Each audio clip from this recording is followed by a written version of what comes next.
어떤 청년이 있었는데요. 이 청년이 대학을 다니면서 정말 열심히 신앙생활을 했다고 그럽니다. 하나님의 은혜를 엄청나게 크게 받은 거예요. 그래서 단기 선교도 다녀오고 또 하나님을 위해서 살겠다고 다짐도 하고 또 제자 훈련도 받고 하여간 열심히 신앙생활을 한 거예요. 교회 예배도 빠졌겠습니까? 예배도 안 빠지고 새벽 예배도 열심히 다니면서 하여간 열심히 그렇게 신앙생활을 했대요.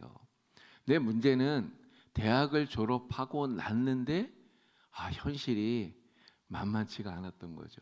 대학 졸업하고 취직을 해야 되는데 취직이 안 되는 거예요.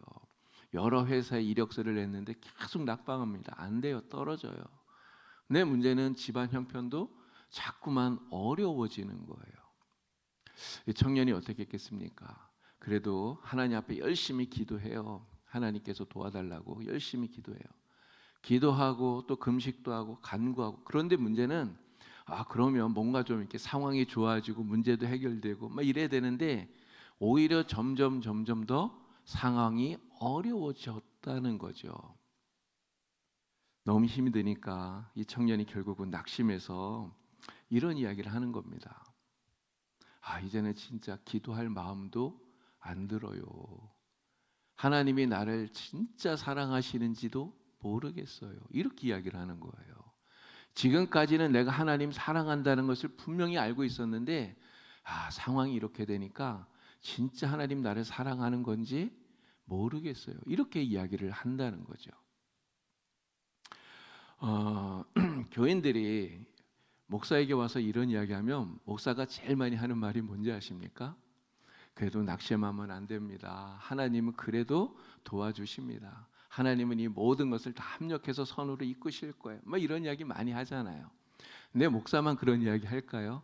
아마 여러분들도 누군가가 이렇게 낙심하고 또 좌절하고 이런 모습을 보면 다 똑같은 이야기를 할 거예요. 하나님 말씀을 가지고 용기도 주고 힘을 주고 격려하고 위로하고 이렇게 할 겁니다. 정말 잘하는 거죠. 그런데 문제는 그와 같은 일이 내게 벌어졌을 때, 나에게 그러한 시험이 오고 고난이 오고 정말 내가 아무리 기도해도 하나님의 응답을 받지 못할 때, 정말 기도하는데도 문제가 점점 어려워지고 꼬이고 막 이럴 때, 여러분 그럴 때 우리의 마음에도 아까 말씀드렸던 그 청년과 같은 그러한 생각이 들 수 있다라고 하는 거예요. 여러분 그런 때 우리에게 무슨 생각이 들겠습니까?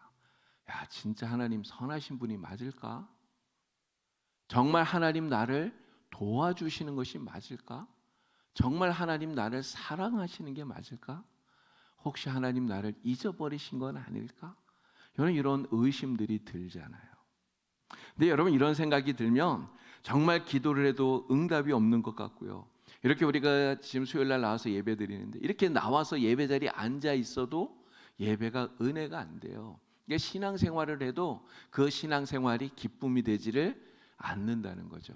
여러분 그런데 정말 이럴 때 진짜 조심해야 됩니다. 이럴 때 우리의 마음에 속삭이는 마귀의 속삭임이 있어요. 마귀가 뭐라고 속삭이겠습니까? 네가 얼마나 열심히 하나님 섬겼는데 하나님 진짜 너무하지 않냐? 이렇게 이야기한단 말이에요. 내가 지금까지 하나님을 섬긴 게 얼만데 하나님 도대체 너한테 왜 그렇게 하시냐? 이런 이야기를 해요. 그러면서 하나님의 사랑을 의심하게 만듭니다. 하나님 좋은 분 아니야. 하나님의 사랑을 불신하게 만들어요. 그러니까 하나님을 오해하게 만드는 이러한 마귀의 속삭임을 우리는 정말 주의해야 하고 조심해야 된다는 거죠. 자, 이럴 때 그래서 오늘 본문 말씀에 야고보가 우리에게 이 이야기를 하고 있는 것입니다. 16절 우리 16절 말씀 우리 다시 한번 읽어보도록 하겠습니다.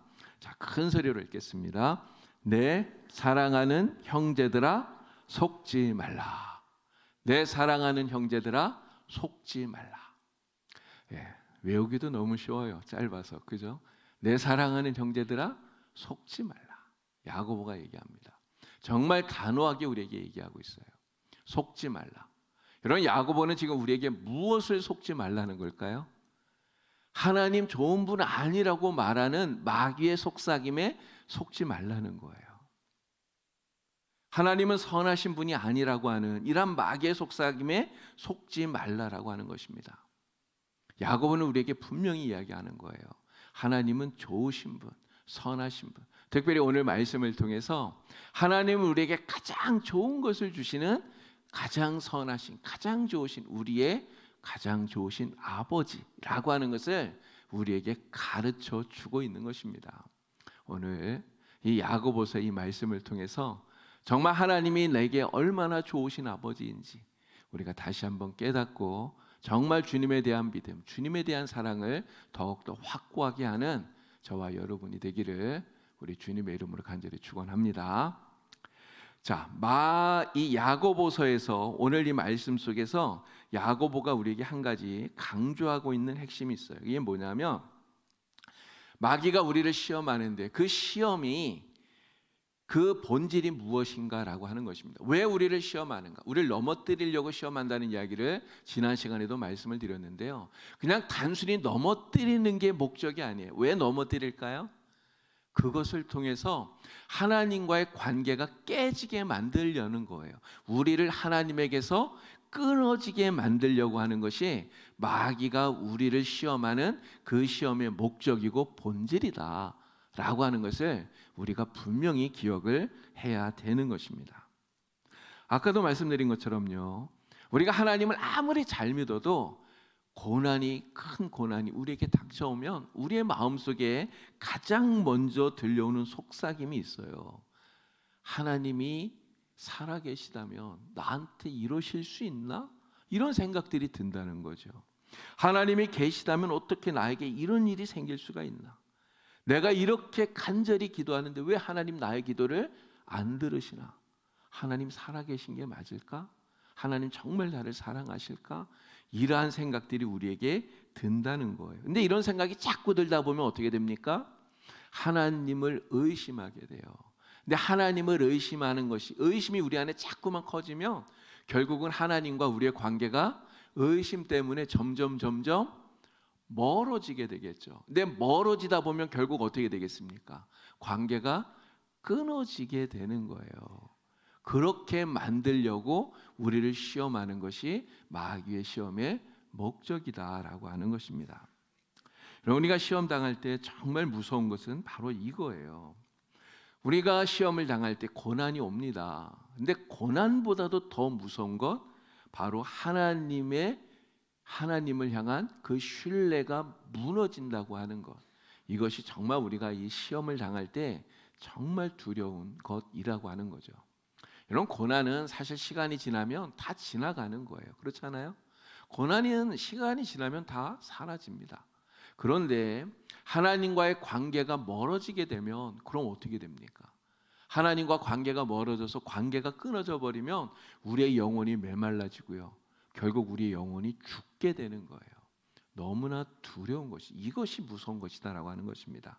그래서 마귀가 하는 이 시험의 본질, 바로 우리의 영혼을 무너뜨리기 위해서 하나님과의 관계를 끊으려고 하는 바로 이것이 마귀가 우리를 시험하는 그 목적이고 본질이라고 하는 것을 우리는 늘 유념하고 이 마귀의 시험에 넘어가지 않도록 주의하는 그런 성도가 되어야 되는 것이죠. 자, 마귀가, 사탄이 우리를 하나님과 멀어지게 만들기 위해서 쓰는 전략들도 몇 가지 있어요. 그 가운데 하나가 바로 이간질입니다. 이간질.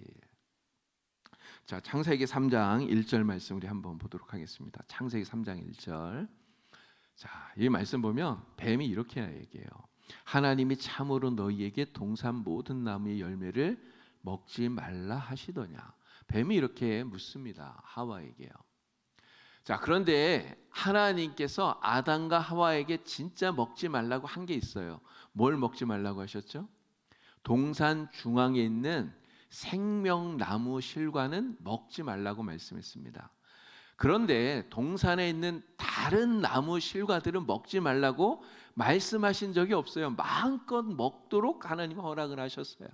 근데 지금 뱀이 뭐라고 말합니까? 야, 하나님이 정말 동산에 있는 모든 나무들의 열매를 먹지 말라고 하셨어? 라고 물어요.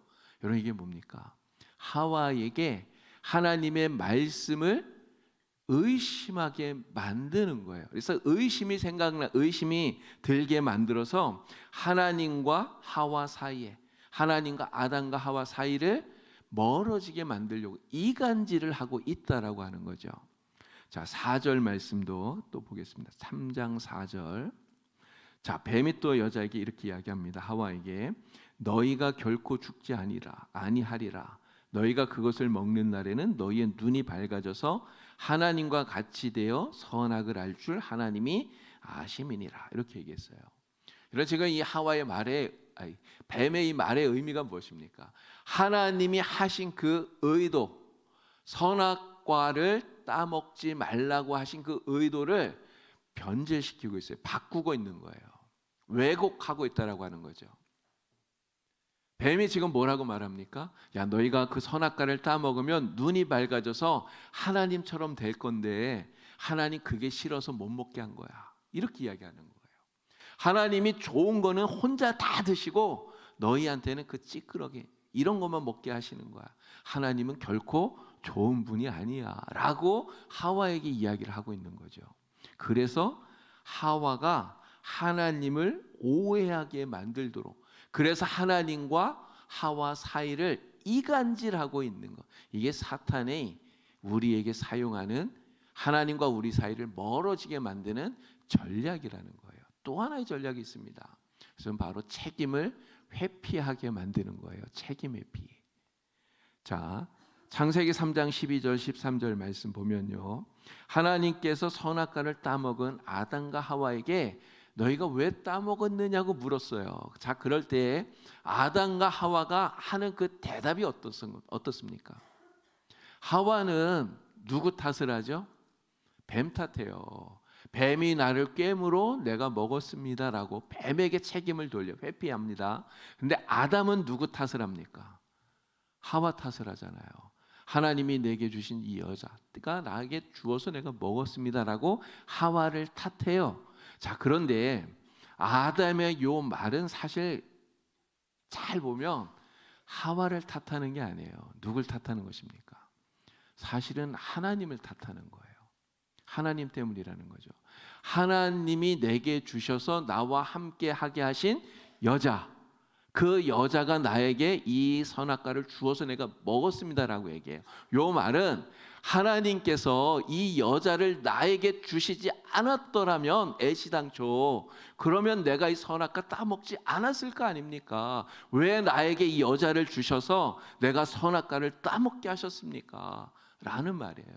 결국 선악과를 따먹은 이 죄의 원인을 하나님께 책임을 돌리고 있다는 거죠. 회피하고 있다는 거예요. 자, 그러나 이렇게 하나님을 원망하고 하나님께 책임을 회피하게 되면 여러분 어떻게 될까요? 그러면 시험을 이길 수가 없는 거예요. 시험에 낙방하게 되는 거죠. 믿음의 진보도 이룰 수가 없게 되는 것입니다. 이스라엘 백성들이 광야에서 그랬던 거예요. 광야에서 하나님께서 이스라엘 백성들을 광야에서 많은 시험을 하셨다고 이야기를 합니다. 그런데 그 시험 때마다 이스라엘 백성들은 한 번도 그 시험을 넘어가질 못했어요. 합격하질 못했다는 거죠. 계속해서 불합격해요. 여러분 뭐라고 말합니까? 이스라엘 백성들이 아니 왜 우리를 애굽에서 이끌어내어서 여기서 이런 고생을 당하게 합니까? 우리가 차라리 애굽에 있었을 때가 훨씬 더 좋았습니다라고 얘기를 해요. 이게 무슨 말이에요? 우리를 애굽에서 이끌어내지 않았더라면, 하나님이 모세를 보내서 우리를 애굽에서 나오게 하지 않았으면 우리가 이 광야에서 이 고생 안 해도 되는 거 아닙니까? 라고 얘기해요.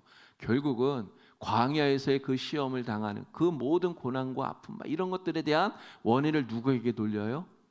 하나님에게, 책임을 하나님께 돌리고 있는 거예요. 근데 결국 이렇게 하나님을 원망하고 하나님께 책임을 회피했던 이스라엘 백성들 어떻게 되었습니까? 단 한 사람도 약속의 땅 가나안에 들어가질 못해요.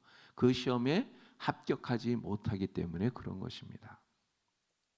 오늘 우리가 이렇게 시험 가운데 마귀에게 속아서 하나님을 오해하고 또 하나님을 원망하고 책임을 하나님께 돌리게 되면 그러면 이것 때문에 결국은 하나님과의 관계가 깨어지는 거예요. 하나님과의 관계가 멀어지게 되고 끊어지게 됩니다. 바로 이것을 노리는 게 누구예요? 이게 마귀가 노리는 것입니다. 우리는 절대로 마귀가 노리는 대로 이렇게 되어서는 안 되는 거죠. 그래서 야고보는 이걸 너무나 잘 알기 때문에 그래서 오늘 우리에게 강하게 이야기하는 겁니다. 사랑하는 성도들아, 절대로 속지 마라. 속지 마라. 마귀의 이러한 속임수에 절대로 속지 마라. 우리에게 이렇게 강하게 말씀하고 있는 것입니다. 혹시 여러분들 마음속에 하나님을 향해서 이런 어떤 원망이나 불평이나 불만이나 이런 마음들을 가져보신 분이 계신지 모르겠어요. 사실 저도 신앙생활 하면서 군대 갔다 오기 바로 전, 또 갔다 와서 그 직후에 진짜 이런 마음을 크게 가졌었던 적이 있었습니다. 진짜 하나님이 나를 사랑하시는 게 맞나? 이런 생각이 너무 심해서 막 하늘을 향해서 삿대질도 한번 해보고 막 이랬던 적도 있었어요. 근데 여러분, 마귀가 우리를 속이는 거예요. 속이는 거예요. 하나님은 어떤 분입니까? 우리를 사랑하시는 분이에요. 하나님은 우리에게 가장 좋은 것을 주시는 우리의 가장 좋으신 아버지예요. 야고보가 오늘 우리에게 이것을 가르쳐주고 있습니다. 우리는 절대로 이 마귀의 속임수에 넘어가서 하나님을 오해하거나 하나님을 원망하거나 우리의 믿음을 잃어버리는, 그래서 하나님에게서 멀어지고 하나님에서 끊어지는 이러한 성도가 정말 단 한 사람도 없기를 우리 주님의 이름으로 간절히 축원합니다.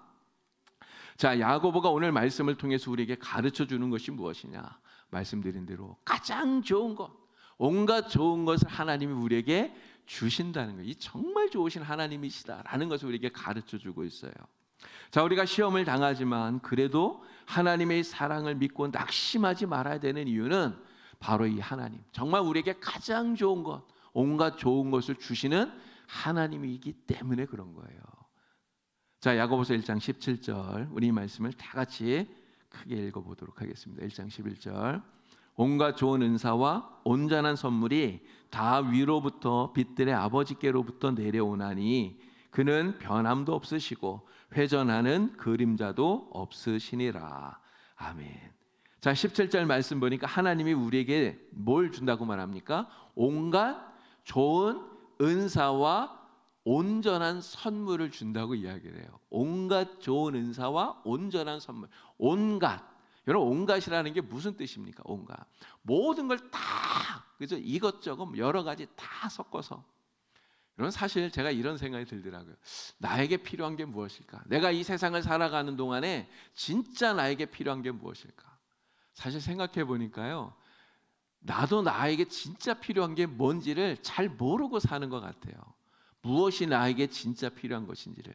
근데 여러분, 하나님은요, 나보다도 나를 더 잘하시는 분이에요. 여러분, 믿으십니까? 하나님은 여러분 자신보다도 여러분을 더 잘하시는 분이에요. 우리의 삶에 진짜 무엇이 필요한지, 내가 오늘 나의 삶에 정말 무엇이 있어야 되는지를 하나님은 더 잘 아신다는 거죠. 더 잘 아시기 때문에 우리의 삶에 필요한 그 모든 것들, 온갖 것들을 하나님이 다 주시는 정말 좋으신 하나님이십니다. 자, 그런데 이 온갖 것을 어떤 걸 주시는가? 자, 은사와 선물이라고 이야기를 해요. 은사와 선물. 은사라고 하는 말은 헬라어로 도시스라는 말입니다. 또 선물이라고 하는 말은 도레마라고 이렇게 되어 있는데, 이게 이제 그 영어 성경에서 이렇게 보니까요, 이 은사, 선물, 이 두 가지를 전부 다 기프트, 그냥 선물이라고 하는 단어를 이렇게 표현을 했더라고요. 근데 헬라어에서는 약간의 의미의 차이가 있는데, 은사는 주시는 행위에 더 강조점이 있는 거예요. 그래서 하나님이 우리에게 좋은 선물을 주시는데 아낌없이 주시는 하나님이시다라고 하는, 하나님에게 더 강조점을 두어서 은사라고 하는 말을 쓰는 거고요. 선물, 이것은 우리에게 주어진 그 결과, 하나님이 내게 주신 그 선물이 나에게 가장 잘 맞는, 가장 완전한 선물이다 라고 하는 것에 강조점을 두는 말입니다. 그래서 은사와 선물, 사실은 다 같은 말인데요. 하나님이 나에게 가장 좋은 것을 주시는 분, 그래서 주신 그 선물은 나에게 가장 완전한 선물이다. 이것을 이야기를 하고 있는 거예요. 자, 이렇게 하나님은 우리에게 가장 필요한 것 무엇인지를 다 아시고, 또 우리에게 필요한 것 가장 좋은 때, 가장 적합한 순간에 하나님께서 가장 좋은 방법으로 우리에게 주고 계십니다. 우리는 이것을 굳게 믿고 정말 하나님이 이처럼 나에게 좋으신 하나님이라는 이 사실을 확실하게 믿고 마귀의 이간질에 넘어가지 않고요. 또 어떠한 시험을 당하더라도 하나님을 원망하거나 불평하지 않고 정말 하나님께 책임을 돌리지 않는, 그리고 낙심하지 않는 그런 성도가 다 되어야 될 줄로 믿습니다. 자, 그런데 여기에 마귀가 우리를 공격하는 또 하나의 공격 포인트가 있다는 거예요. 여기에 하나님께서 우리에게 좋은 것을 주시는 요 상황 속에 마귀가 우리에게서 하나님과 멀어지게 만드는 공격 포인트, 하나의 전략이 있습니다. 그게 뭐냐? 바로 다른 사람들과 내가 받은 것을 비교하는 마음을 자꾸 우리에게 심어준다는 거죠. 이 남과의 비교, 요걸 통해서 우리를 공격합니다.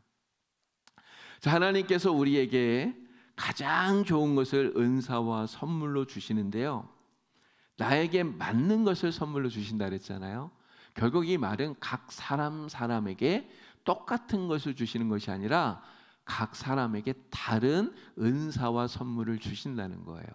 근데 이것을 우리가 잘 알 수 있는 성경이 고린도전서 12장입니다.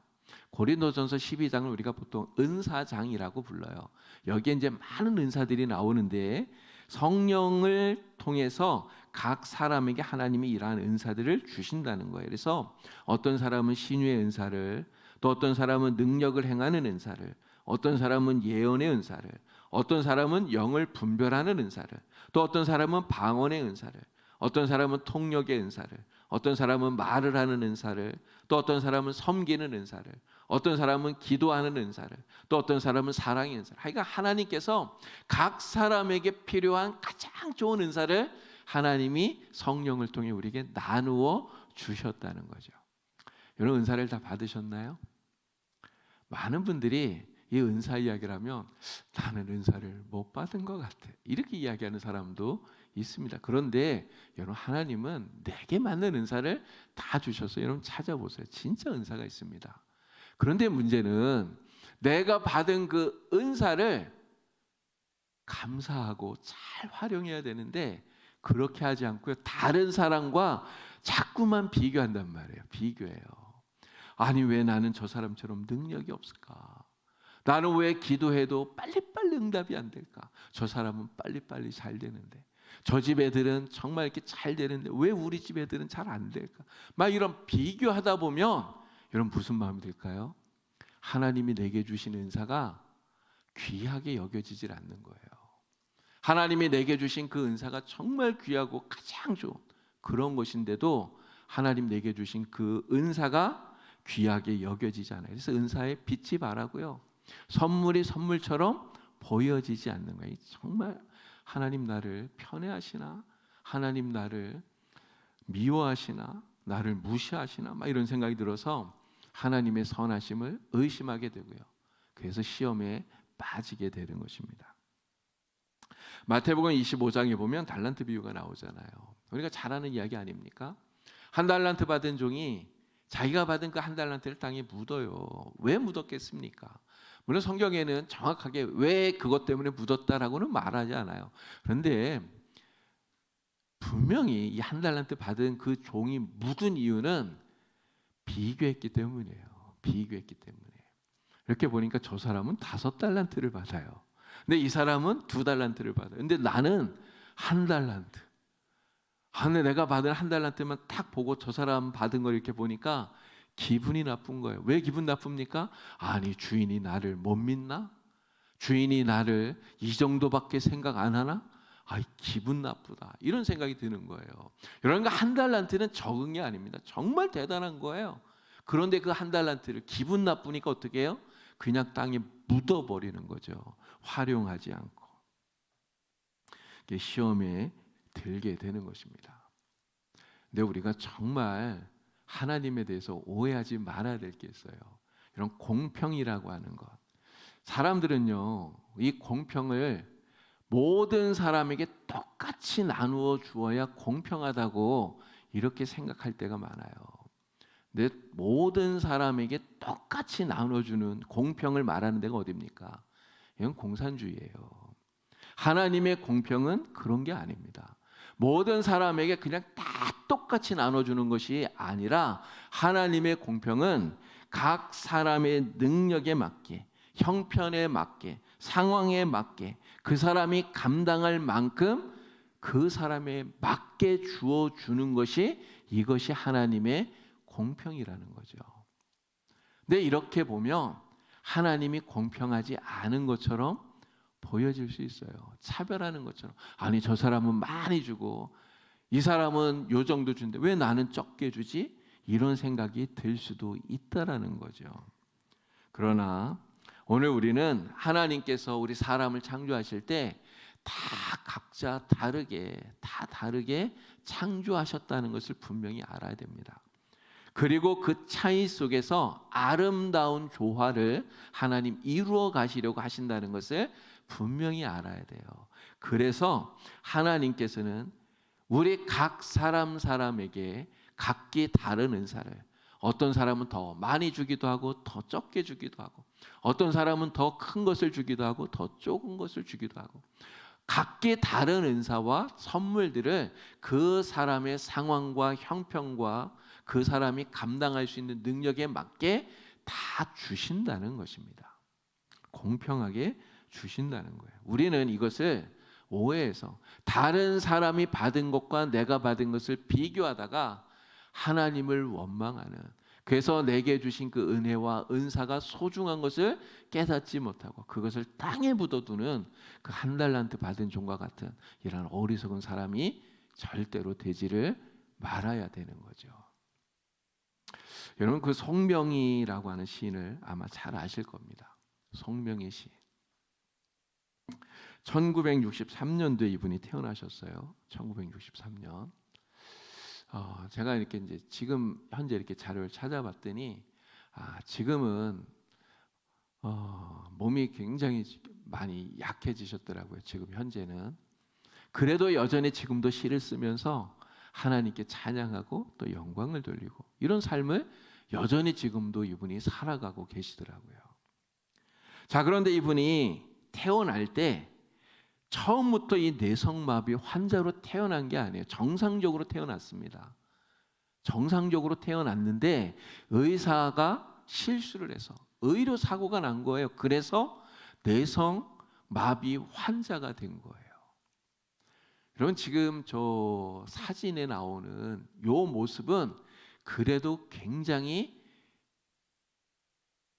정상적으로 보이는 모습인 거예요. 이게 인터넷 사진 여러분 찾아보시면 정말 진짜 이렇게 마음이 아플 정도의 그런 모습들이 너무나 많아요. 여러분 그러니 어릴 때 태어나서 그렇게 뇌성마비 환자가 되어서 살아가는 이 송명의 시인이 애기였을 때는 뭐 아무것도 몰랐겠지만 점점 자라면서 나이가 들면서 또 사춘기를 지나면서 여러분 얼마나 힘들었겠어요. 간증집을 보면요 정말 죽고 싶었다고 이야기합니다. 죽고 싶을 때가 더 많았다고 얘기해요. 그런데 그러한 고난 속에서 하나님을 만난 거 아닙니까?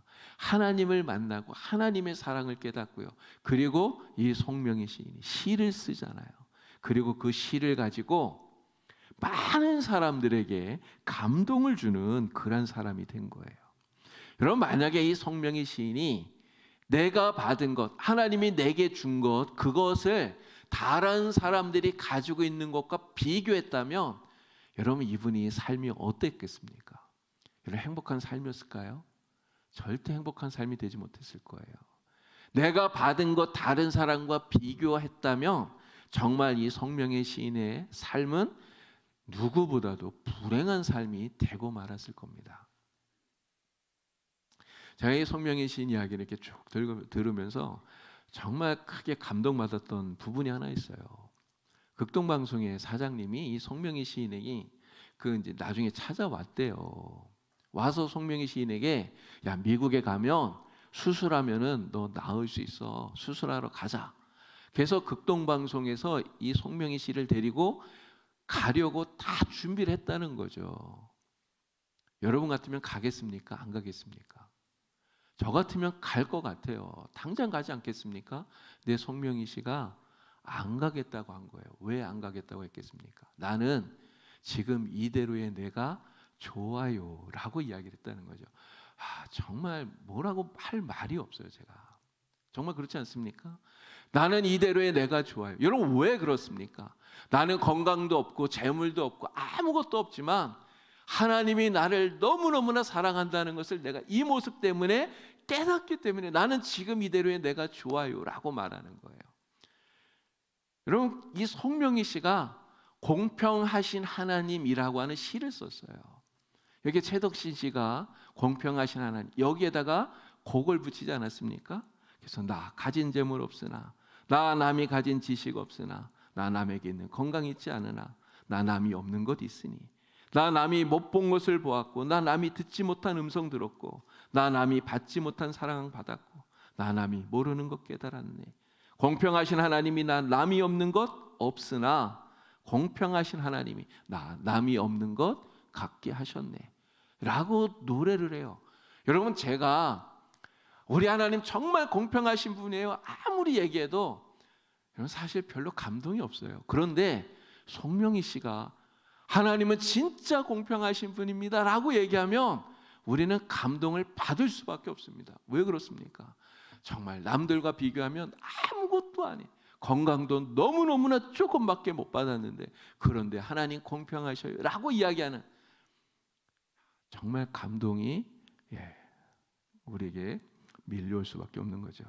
근데 이 송명희 씨의 이러한 고백, 이 고백은요 그냥 단순한 고백이 아니에요. 하나님과의 깊은 교제를 통해서 하나님의 그 사랑을 깨달은 사람만이 할 수 있는 눈물의 고백이라는 거죠. 오늘 우리도 이 송명희 시인과 같은 이러한 고백을 우리 하나님께 드려야 되지 않겠습니까?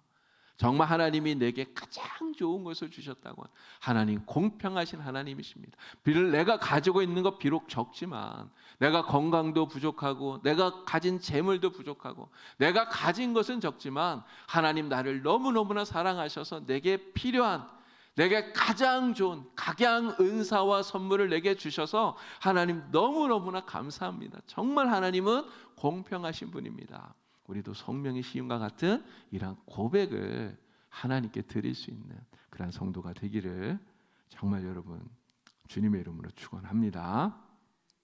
자, 하나님께서 우리에게 이렇게 온갖 좋은 것을 주신다는 것, 우리가 믿을 수 있는 근거가 무엇인가? 하나님 정말 우리에게 좋은 것 주신다고 지금 계속 이야기하는데 그 근거가 무엇인가? 야고보는 바로 이 말씀 속에서 근거로 이 이야기를 합니다. 17절에 그 후반절에 그 이야기를 했어요. 우리 17절 말씀을 다시 한번 읽어보도록 하겠습니다. 온갖 좋은 은사와 온전한 선물이 다 위로부터 빛들의 아버지께로부터 내려오나니 그는 변함도 없으시고 회전하는 그림자도 없으시니라. 아멘. 하나님께서 온갖 좋은 은사와 선물을 우리에게 주신다는 거 우리가 이거 어떻게 믿을 수 있느냐? 하나님은 변함없으신 분이시기 때문에 그렇다는 거예요. 이런 사람의 마음은 금방금방 바뀌잖아요. 우리 이야기하지 않습니까? 화장실 들어갈 때 마음 다르고 나올 때 마음이 다르대요. 아침에 마음 다르고 저녁에 마음 다르고 이게 우리 사람의 마음이에요. 사람의 마음은 금방금방 바뀝니다. 그런데 우리 하나님은 어떤 하나님입니까? 하나님의 마음이 바뀌나요? 하나님의 생각이 바뀌나요? 아니에요. 어제나 오늘이나 내일이나 영원토록 변함없으신 분? 이게 하나님이시라는 거죠. 하나님께서 성경에서 우리에게 계속 이야기합니다. 내가 너의 아버지야. 나 너 사랑해. 내가 너에게 가장 좋은 거 줄게. 하나님 이야기하시잖아요. 이 말씀이 영원토록 변하지 않으시는 하나님의 그 속성 때문에 우리는 믿을 수 있다는 거예요. 여러분 믿으십니까? 하나님이 우리에게 진짜 이 사랑을 우리에게 오늘도 베풀어 주고 계시는 거예요. 자, 1장 17절에서 이야기하잖아요. 그는 변함도 없으시고 하나님은 어제나 오늘이나 내일이나 영원토록 변함이 없으셔요. 회전하는 그림자도 없으시다 이야기합니다. 이런 그림자, 해가 뜨면은 똑같은 물건인데 그 그림자가 해의 위치에 따라서 그림자가 바뀌어요. 그림자만 바뀌는 게 아닙니다. 빛의 그 양이라든가 그런 거에 따라서 보이는 그 사물의 모양도 다르게 보여요. 그런데 우리 하나님은 어떤 하나님입니까? 하나님이 빛 그 자체예요. 그래서 하나님은 그림자도 없어요. 영원히 변하지 않는 분, 바로 하나님이시다라고 하는 것을 우리에게 가르쳐 주고 계시는 거죠. 여러분, 만약에 우리 하나님께서 아침에 하신 말 다르고 저녁에 말이 다른 변덕쟁이라면 우리가 그런 하나님을 어떻게 믿을 수 있겠습니까? 하나님께서 그 생각이 매일같이 바뀌고 기분에 따라서 우리를 대하는 그 모습이 다르고, 여러분, 만약에 하나님이 그런 분이라면 우리는 그런 하나님을 믿을 수 없어요. 근데 하나님 말씀합니다. 말라기 3장 6절에 이렇게 말씀하셨어요. 나 여호와는 변하지 아니하나니. 하나님은 변하지 않는데요. 그러므로 야곱의 자손들아 너희가 소멸되지 아니하느니라 말씀합니다.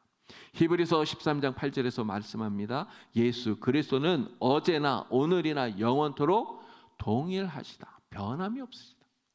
우리에게 한번 그 하신 말씀 시건치 않으시는 하나님이에요. 우리에게 가장 좋은 것 주신다고 하신 하나님, 그 말씀 절대로 변하지 않는 줄로 믿습니다. 우리에게 가장 좋은 은사와 가장 완전한 선물 주신다고 하신 하나님의 약속이 변하지 않는 거예요. 하나님께서 우리에게 가장 좋은 것 주시는 분인 줄로 믿습니다. 그래서 우리는 변함없으신 하나님, 영원토록 동일하신 하나님, 그렇기 때문에 어떠한 시험 속에서라도 하나님의 약속을 믿고 신뢰할 수 있는 거예요. 아무리 마귀가 우리를 이간질하고 아무리 우리를 막 흔들어대도 우리는 낙심하지 않고 하나님만 믿고 하나님만 의지하고 이 믿음의 길을 걸어갈 수 있는 것입니다.